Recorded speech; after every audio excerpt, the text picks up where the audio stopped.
నమస్కారం అండి. నా పేరు రాజమండ్రి సీతామహాలక్ష్మి. మేము 15 సంవత్సరాలుగా ఉండవల్లిలో నివాసం ఉంటున్నాము. మాకు 15 సంవత్సరాలుగా కూడా మేము ఎక్కడ అప్లికేషన్ పెట్టినా, అర్జీలు పెట్టినా మాకు పట్టా రాలేదు. సార్ ఇప్పుడు పాదయాత్రకు వచ్చినప్పుడే చెప్పారు, పట్టాలో గెలిచిన తర్వాత అని చెప్పి ముందే చెప్పారు మాకు.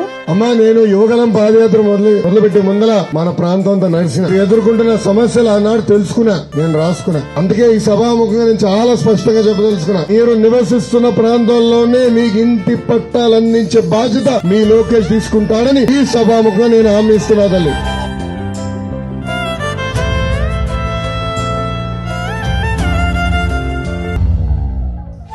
అన్నమాట ప్రకారమే ఈరోజు మొదటగా మాకే పట్టా ఇచ్చి, పట్టా ఇవ్వటమే కాకుండా రిజిస్ట్రేషన్ కూడా చేసి నేరుగా సారే వచ్చి మాకు ఇవ్వటం చాలా సంతోషంగా ఉందండి. మా కుటుంబం తరఫున సంతోషం వ్యక్తం చేస్తాం. నేను సీతామహాలక్ష్మి గారు వాళ్ళ అబ్బాయినండి. మేము 15 సంవత్సరాల నుంచి ఇక్కడ నివాసం ఉంటున్నాము. అవన్నీ కొండపారమ్మకండి. మేము అసలు పట్టా వస్తుందని కూడా మేము కల్లో ఊహించలేదు. అసలు నారా లోకేష్ గారు మా ఇంటికి వచ్చి పట్టా ఇవ్వటం అనేది ఆనందం వ్యక్తం చేస్తున్నామండి.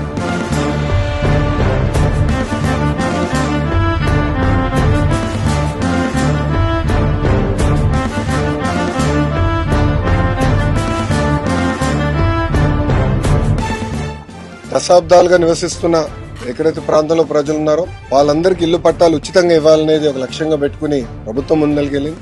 ఇది 2024 ఎన్నికల్లో నేను ప్రజలకు ఇచ్చిన హామీ. నేను ఆనాడే చెప్పా, గౌరవంగా బట్టలు పెట్టి పట్టాలు ఇస్తానని హామీ ఇస్తుంది జరిగింది. కూటమి ప్రభుత్వం ఏర్పడిన మొదటి 10 నెలల్లో మంగళగిరి నియోజకవర్గంలో సుమారుగా 3000 పట్టాలు మొదటి విడతలో అందజేస్తాం జరుగుతుంది.